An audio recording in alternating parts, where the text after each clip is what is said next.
Peleke mbele, mbele ya watu wote.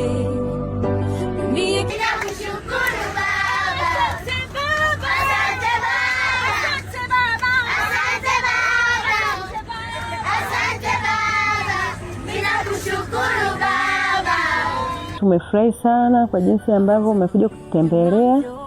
Kwa kweli tunamshukuru Mungu, ni muda mrefu amjeja, lakini leo umekuja kivingine kabisa. Tunawashukuru sana sana. Na tumeona mjeja mikono mitupu, umekuja na vitu hivi vya watoto. Kwa kweli Dapriska tuko tunawasiliana naye, ananiambia ni nini ambacho uhitaji. Kama mnavyoona nyumba yetu hii bado haijaisha kabisa. Huko ndani finishing bado. Kwa hiyo nikamwambia baadhi ya mahitaji, naona ameleta baadhi. Kwa hiyo tunamshukuru Mungu. Nyewe mnasema ni kidogo, lakini kwetu ni kikubwa sana sana sana.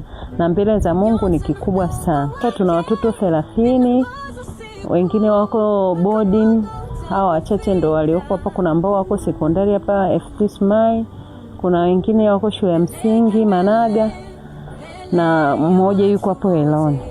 Kwa hiyo tunamshukuru Mungu kwa jinsi ambavyo amekuwa akitutetea. Tulikuwa nyumba ya kupanga, sasa hivi tuko kwetu tunajinafasi. Jina naitwa Priska Greto, wengi wanifahamu kama Priska BSS. Leo imekuwa ni siku ya baraka sana kutembelea kituo cha Hosana Home Center Care. Ni kituo cha watoto yatima ambacho kiko mkoa wa Manyara wilayani Babati. Siku hii maalumu imependeza sana kwa sisi as a team. Nimekuja na timu yangu pendwa kabisa. Familia mbalimbali zimefika mahali hapa kwa ajili ya kuungana nasi kufanya matendo ya huruma.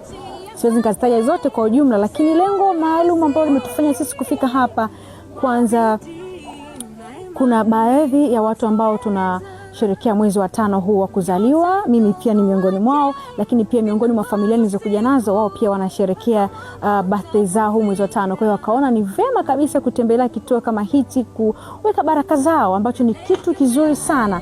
Wewe Mwenyezi Mungu kukupa neema ya kufikisha mwaka mwingine, that's the blessing ambayo unaweza kutoa kama sadaka yako. Lakini kitu kingine, Priska BSS nimejiandaa kuachilia ngoma yangu mpya nzuri kabisa ambayo itachiliwa mwezi huu wa 5, na ndio nilikuwa pia kusudi la mimi kufika mahali hapa kuomba baraka za Mwenyezi Mungu kwamba nitangulie katika jambo na nilikwenda kulifanya, na katika ngoma ambayo tutakwenda kurelease mwezi huu wa 5.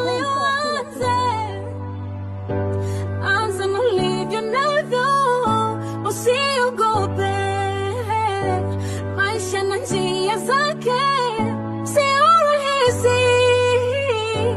Kwa bidii na imani utaweza.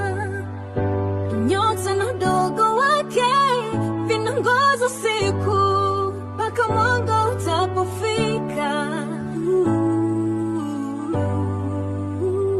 Peleke mbele, mbele ya watu wote.